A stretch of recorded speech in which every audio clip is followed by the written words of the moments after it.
Narito na ang maiinit na balitang dapat niyong tutukan sa One Word Central Luzon ngayong Martes. Paghabol ng mga residente sa lalaking nanloob sa isang bahay sa Urdaneta City, nakuhanan ng video. Estudyante sa Mexico, Pampanga na nagbanta sa kanyang mga classmate online, hinuli ng pulisya. Ilang electric consumers, pabor sa pag-alis sa system loss charge sa kuryente, kasunod ng pahayag ni PBBM sa kanyang sona.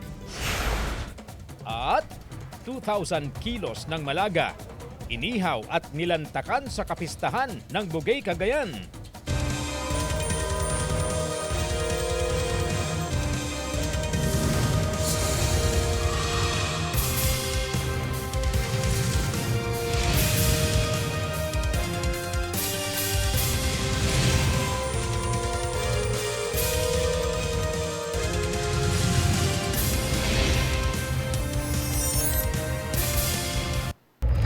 Magandang hapon, ako po si Chris Zuniga.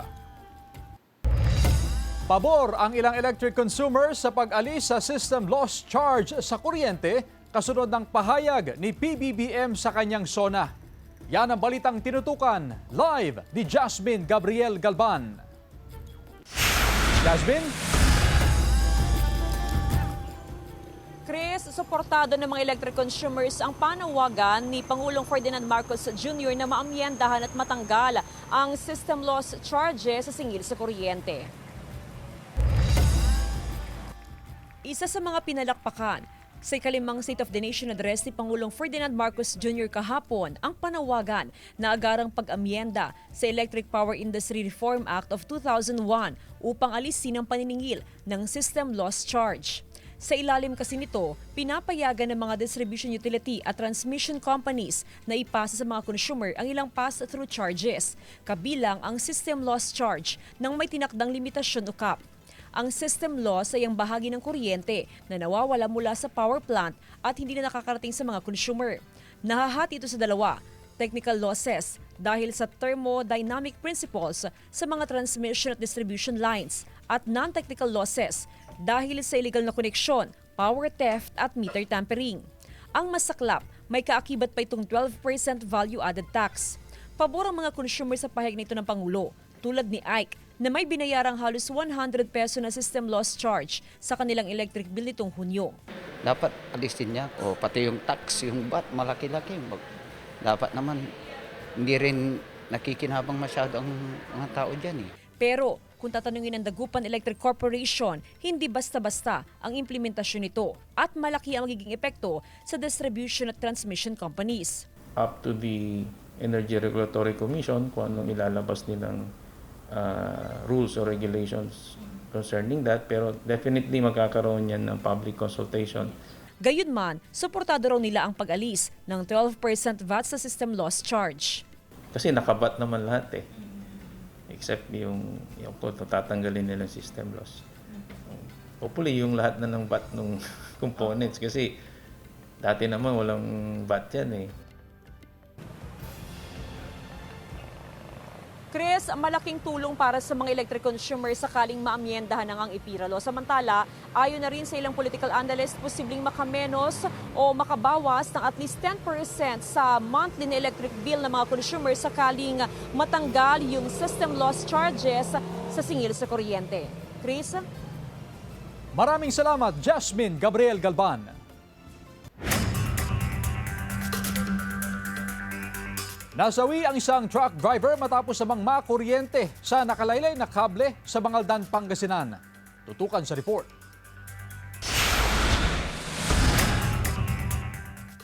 Patay ang 52 anyos sa truck driver matapos makuryente sa barangay Batang, Mangaldan, Pangasinan. Papunta sana sa San Fabian ang biktimang si Jesus Tibudan kasama ang anak para maghakot ng buhangin. Pero dahil may mga mababang kable na pwedeng mahagip ng truck, ay sinabihan niya ang anak na siya muna ang magmaneho ng truck at itatali ang mga kable. Kasi gusto ni Papa talaga, sila yung magtali ng kuryente. Kaysa sa akin kasi mas alam daw nila yung gagawin. Naitali na raw ng biktima ang mga naunang mababang kable. Huling kable na raw sana ang itatali niya pero nagsigawan ang mga nasa lugar dahil nakuryente na ang biktima. Masakit po para sa akin na wala na po yung papa ko. Wala namang nakikitang foul play ang pulisya sa insidente. Nag-uusap na rin daw ang kaanak ng biktima at kanyang employer para sa tulong pinansyal. Aksidente po nangyari kasi po ito po yung pinapatunayan ng kanyang anak. Inangat lang po yung kuryente na nakalaylay na ilan po yung kukulit. Sinisikap ng GMA Regional TV 1 North Central Luzon na makuha na ng pahayag ang pamunuan ng Senpelco kaugnay sa mga mabababang kable ng kuryente sa lugar. Kasama si Ron Alistair Taniedo, Jasmine Gabriel Galban, 1 North Central Luzon. Paghabol ng mga residente sa lalaking nanloob sa isang bahay sa Urdaneta City, nakuhanan ng video. Nakatutok, Sandy Salvacio.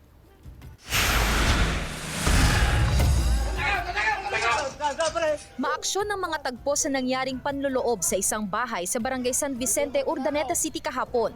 Nakuhanan ng video ng ilang residente ang pagtakas ng lalaking nanloob mula sa ikalawang palapag ng bahay.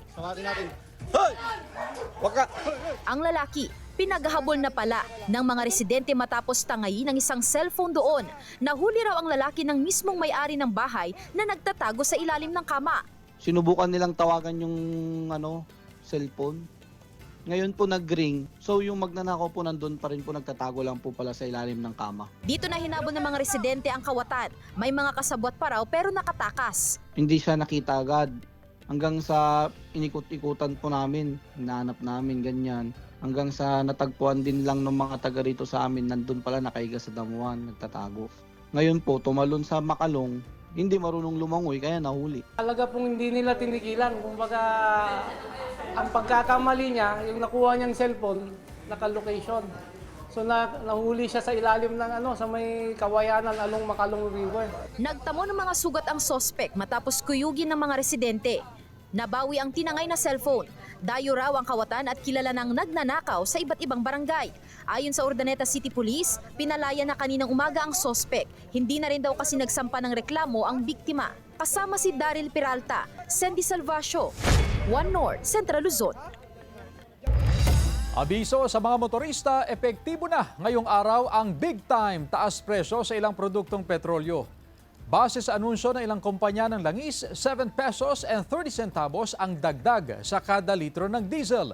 6 pesos and 80 centavos naman ang taas presyo sa kada litro ng gasolina. Habang 4 pesos and 20 centavos ang dagdag sa kada litro ng kerosene. Ayon sa Department of Energy, epekto yan ng nagpapatuloy na gulo sa Middle East.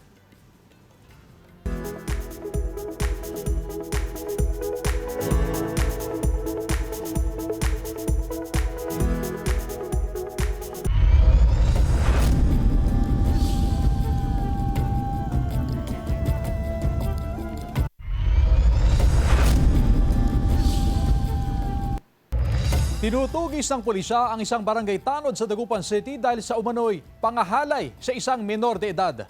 Tutukan sa report. Patuloy ang pagtugis ng pulisya sa 48 anyos na barangay tanod ng Karanglaan, Dagupan City matapos ilabas ang kanyang warrant of arrest.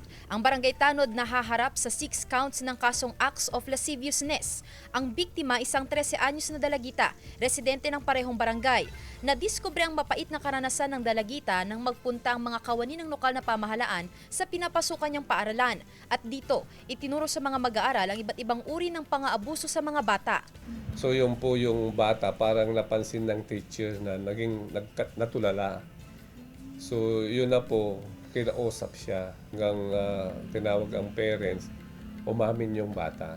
Ang ilang insidente ng panghahalay nangyari pa raw mismo sa barangay hall. We're surprised. Kahit ng mga best friend ng mga tanod, walang nakakaalam eh. I think magkapit bahay ang mga yan. Noon pang Mayo lumabas ang warrant of arrest ng akusado. Nanatiling at large. Ang ating pong mga tracker team at warrant personnel ay patuloy po na naghahanap at nagkakandak po ng build-up operation para mahanap at ma-serve ang warrant of arrest. Nagtungo ang news team sa bahay ng biktima ngunit tumanggi silang magbigay ng pahayag. Kasama si Ron Taniedo, Sandy Salvacio, 1 North Central Luzon. Isang estudyante sa Mexico, Pampanga na nagbanta sa kanyang mga classmate online, hinuli ng PNP. Narito ang report. Hindi Viral sa social media ang video ng 17 anyos na estudyante na nagbanta sa ilan niyang kaklase at kabarangay sa Mexico, Pampanga. Sa video, makikitang nakatakip ang mukha ng menor de edad na estudyante at binago rin ang boses. Sa ulat ng Mexico Police, gabi noong July 25 nang gawin ang video. Ngunit madaling araw na ng July 26 nalaman ng otoridad nang kumalat na sa social media. Matapos mag-viral ang video, agad na nagsagawa ng verifikasyon ang Mexico Police. Nagpunta ang mga pulis sa barangay hall at doon nila nakumpirma na dinala na pala ang menor de edad doon ng kanyang magulang. Pati ang 16 anyos na estudyante na kumuha ng video, dinala rin ng magulang sa barangay. Agad nagsagawa ng intervention sa dalawang menor de edad sa tulong ng WCPD at MSWD. Pinag-aaralan ng otoridad ang reklamong maaaring kaharapin ng dalawa. Napag-alaman natin sa pag-imbestiga is yung mga bata parang trip-trip lang nila. Ginaya lang nila yung nakita nilang video. Nakita ko lang po yung video sa GC namin sa school. Ginaya ko lang po. Di ko rin po alam na ganyan yung mangyayari na sigat. Nagpaalala ang otoridad sa mga magulang na bantayang mabuti ang kanilang mga anak, lalo na sa paggamit ng social media upang maiwasan ang mga insidenteng maaaring magdulot ng takot at alarma sa publiko. CJ Torida, One North, Central Luzon. Sa ibang balita, konstruksyon ng drainage canal sa Doyala Road nasa 60% ng tapos ayon sa Mangaldan LGU. Sundan sa report. Binabaha ang karamihan sa mga kabahayan sa bahagi ng Doyala Road tuwing tag-ulan. Mababakas ang lugar at wala ring maayos sa drainage system. Ito ang problemang naisolusyonan ng lokal na pamahalaan, kaya sinimula ng konstruksyon ng drainage canal sa lugar. Sa ngayon, nasa 60% ng tapos ang proyekto at inaasahang matatapos sa huling linggo ng Agosto. Safe to say na nasa around 60 to 65% na rin po ang completion. And dito sa ating drainage canal, wala naman po itong curing period. Before the target completion date, magamit na rin po ito at may turnover na rin po sa mga end users like barangay poblasyon. Malaking tulong para sa mga residente ang proyektong ginagawa sa Doyala Road. Maiibsan na raw ang pagbaha sa mga low-lying area dahil meron ng dadaluyan ng tubig. Siyempre maganda kasi malalim yung ginawa nila eh. Diretso yung tubig. Ay maganda, siyempre. Para umano yung kanal. Pero mas dito, mas worse dito. Nakatutok ang LGU sa ginagawang proyekto para matiyak na hindi ito substandard at matatapos ito sa tinakdang panahon. Jasmine Gabriel Galban, One North, Central Luzon. 37.5 million pesos na halaga ng tulong mula sa isang Japanese company itinurn over sa GMA Kapuso Foundation para sa mga apektado ng lindol. Tunghayan sa report.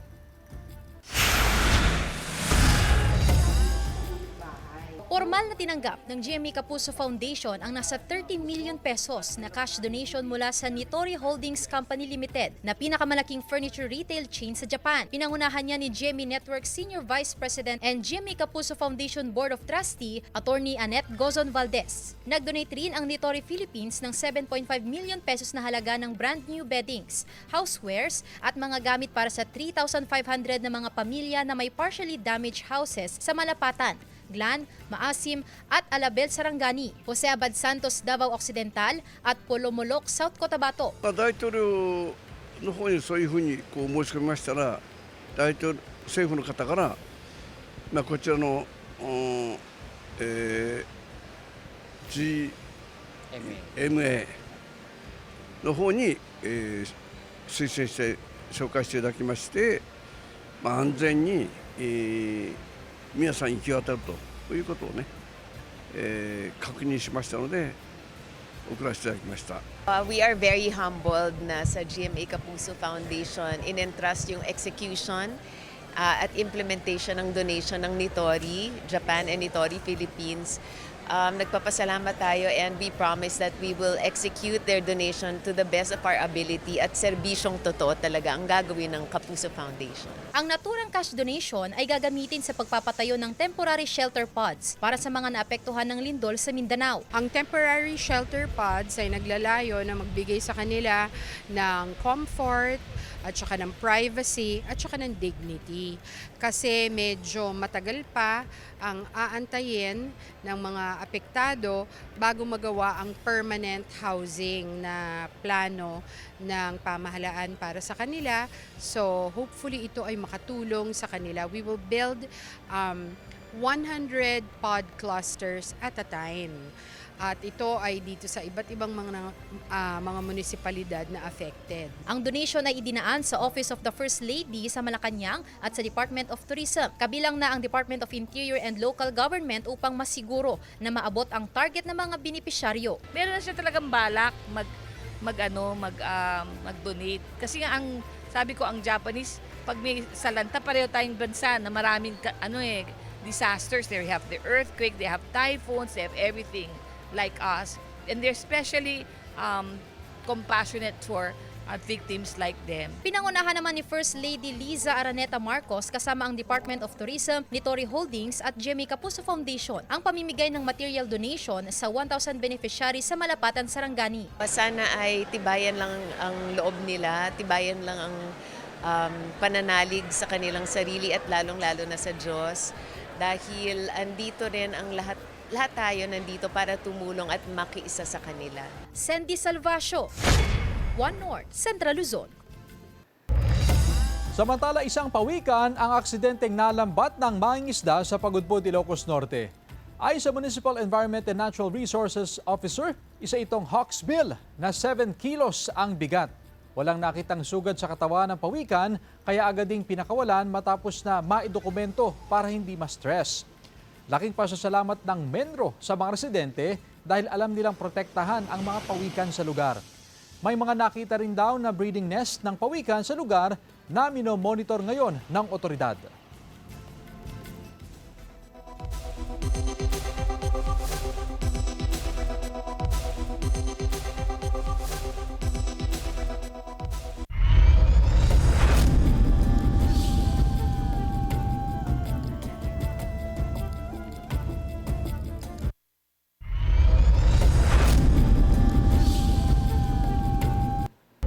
Sugatan ng 10 seminarista matapos masangkot sa disgrasya ang sinasakyan nilang utility van sa De Venecia Highway Extension kahapon.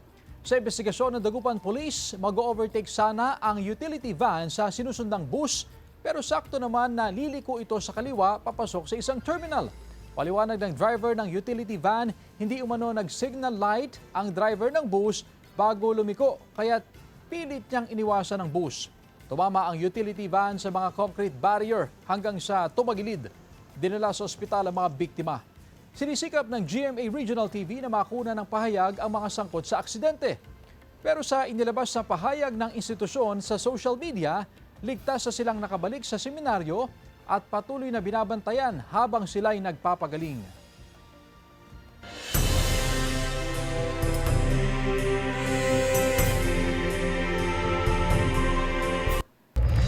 Ilang negosyante sa Pangasinan umaasang mabigyan agad ng atensyon ang panawagan ni PBBM na palawakin ang exemption sa income tax. Ang detalye sa report.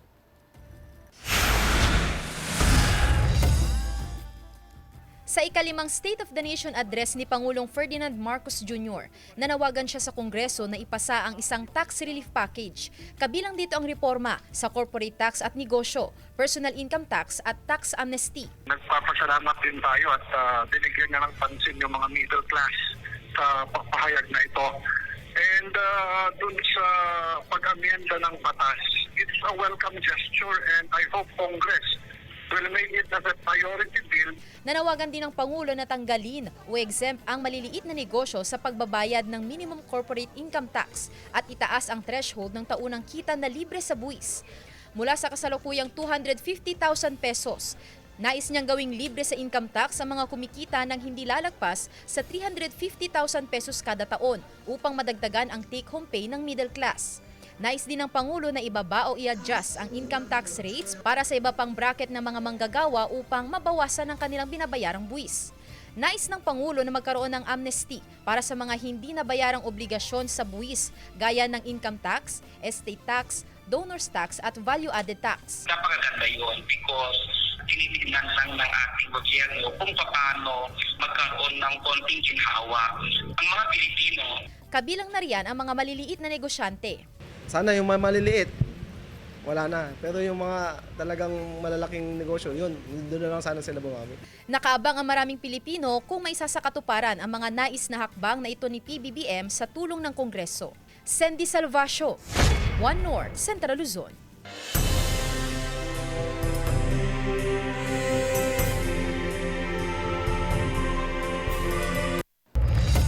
Mga pinakamahalagang detalye sa ikalimang State of the Nation Address ni PBBM, ating alamin sa report. Tumagal ng 1 oras at 26 na minuto ang ikalimang State of the Nation Address o SONA ni Pangulong Bongbong Marcos kahapon. Sa pagsisimula ng SONA, binigyang diin ng Pangulo ang naging investigasyon ng administrasyon sa flood control scandal. Malapit na umanong ihain ng Ombudsman ang mga kaso laban kay dating House Speaker Romualdez. Inisa-isa rin ni PBBM ang mga naging tugon ng pamahalaan nang pumutok ang gulo sa Middle East, kung saan naapektuhan ang presyo ng produktong petrolyo at pagdeklara ng National Energy Emergency. Kasama rin sa prioridad ng administrasyon ang pagkakaroon ng food security at mababang presyo ng mga pagkain at bilihin. Tinalakay ng Pangulo ang mga naging achievement ng pamahalaan pagdating sa agrikultura, kabilang ang pagpapatuloy ng Benteng Bigas Meron na program.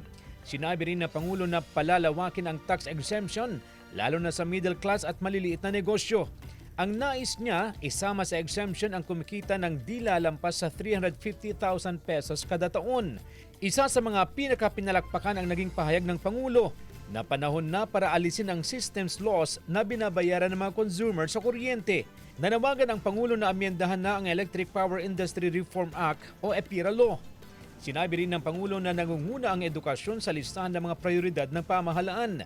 Nanawagan din ang Pangulo na protektahan ang mga kabataan sa gitna ng mga karahasan sa mga eskwelahan. Ibinida rin ng Pangulo ang universal healthcare sa bansa. Ayon sa kanya, higit 7.5 million na ang nakinabang sa zero balance billing. Nabanggit din ng Pangulo ang tungkol sa US-led Pac Silica Initiative, kung saan magtatayo ng Artificial Intelligence o AI Hub sa New Clark City. Ayon sa Pangulo, magkapagbibigay ito ng kalidad na trabaho at magpapasigla rin ng ating ekonomiya. Sa kanyang pagtatapos, nanindigan ng Pangulo sa karapatan ng Pilipinas sa West Philippine Sea. CJ Torida, One North, Central Luzon. Narito na ang Ratsyada Balita. Sa bawat pamilya, mahalagang mayroong kahit isang miyembro na marunong sa CPR o First Aid sa Dagupan City. Kaya naman isusulong sa syudad ang ordinansa na nag-aatas sa bawat pamilya na isiailalim sa Rescue Response Training. Bukod sa mga opisyal ng barangay, BHW at iba pang barangay workers, mahalagang marunong din daw sa first aid ang bawat pamilya. First responder sila sa kanilang pamilya kung sakaling may mangyaring ganon. Nangyari na raw ang minsang emergency sa mag-anak ni Aling Hilda nang atakihin sa puso ang isa sa mga miyembro ng kanilang pamilya. Nakaligtas sa kapahamakan ng kaanak dahil agad nalapatan ng first aid bago dalhin sa ospital. Importante po mas lalo sa isang pamilya, pag dumating po yung hindi naman sa kagustuhan na darating sa atin, importante po. Sumailalim sa psychological first aid training ang mga BJMP personnel at persons deprived of liberty ng Balongaw District Jail. Pinangunahan ng DSWD Field Office 1 ang aktibidad. Layo nitong mabigyan ng kaalaman at kasanayan ang mga kawani at PDL ukol sa tamang pagbibigay ng agarang emosyonal at psikolohikal na suporta sa mga taong nakararanas ng krisis o sakuna. Sa Santo Tomas, La Union, mahigit 100 benepisyaryo ng Pantawid Pamilyang Pilipino Program o 4Ps ang sumailalim sa life-saving cardiopulmonary resuscitation training. Layo nitong mabigyan ng kaalaman ng bawat isa sa pagligtas ng buhay sa oras ng emergency. Joel Fernandez, One North, Central Luzon. VP Sara Duterte sinabing waste of time ang SONA ni PBBM. Narito ang report. Tinawag ni Vice President Sara Duterte na pagsasayang ng oras ang State of the Nation Address ni Pangulong Bongbong Marcos. Hindi ako nanood ng SONA like last year and wala akong planong basahin ang nilalaman ng SONA o kahit man lang summary dahil I truly believe it is a waste of time of the Filipino people. Sinabi yan ng bise sa The Hague, Netherlands matapos bisitahin ng amang si dating Pangulong Rodrigo Duterte na nakakulong sa International Criminal Court. Huwag daw umasa sa sinabi ng Pangulo na kakasuhan ng pinsang si dating House Speaker Martin Romualdez. Sabi ng bise, sinabi na ng Pangulo na nakaraang taon na may makukulong kaugnay sa flood control scandal bago magpasko, pero hindi naman daw nangyari. Samantala, nanindigan si Vice President Sara Duterte na hindi siya magre-resign. Sinabi yan ng bise nang dumalo siya sa programa para sa Filipino community sa London nitong Sabado. Tila pagtataksil daw sa mga bumoto sa kanya kung magbibitiw siya sa pwesto sa gitna ng impeachment trial. Sinabi pa ni VP Duterte, kung gusto ni Pangulong Bongbong Marcos na tanggalin siya, gawin niya ang lahat. Sinisikap pang makuha ang reaksyon ng Pangulo at ng Malacanang. Jasmine Gabriel Galban, One North Central Luzon.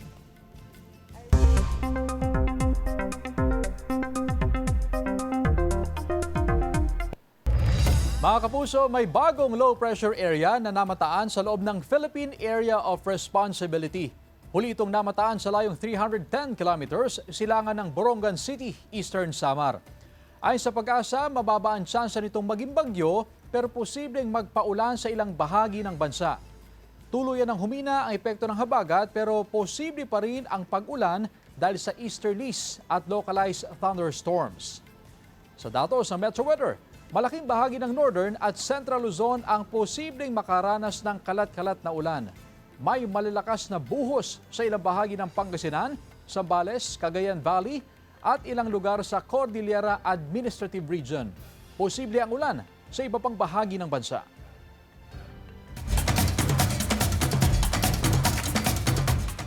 Umabot sa 2,000 kilos ng malaga ang inihaw at nilantakan ng mga residente at bisita sa Grand Salo-Salo ng Malaga, Guraman at Tiram Festival sa Bugay, Cagayan.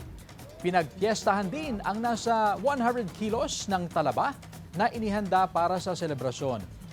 Ayon sa lokal na pamahalaan, ang 2 toneladang malaga ay bahagi ng 45,000 kilos na ani ng mga malaga grower ngayong taon. Bahagi rin ang pagbubukas ng multi-hatchery facility. Nagpasiklaban din sa pagluluto ng pansit gamit ang mga malaga, guraman at tiram bilang sangkap. Samantala, mapapanood niyo po ang episode na ito at iba pang pinakahuling lokal na balita sa official website ng GMA Regional TV, www.gmaregionaltv.com. Pwede rin kayong bumisita sa aming official YouTube channel, GMA Regional TV, at i-click ang subscribe button para sa pinaka-maiinit na balita mula sa mga rehiyon. At yan ang mga pinakamalaki at pinakahuling balita sa Hilaga at Gitnang Luzon. Maraming salamat mga kapuso, pati na ang mga kapuso natin abroad. Ako po si Chris Zuniga. Kami ang GMA Regional TV, One North Central Luzon. Walang kinikilingan, walang pinoprotektahan. Noon at ngayon, serbisyong totoo.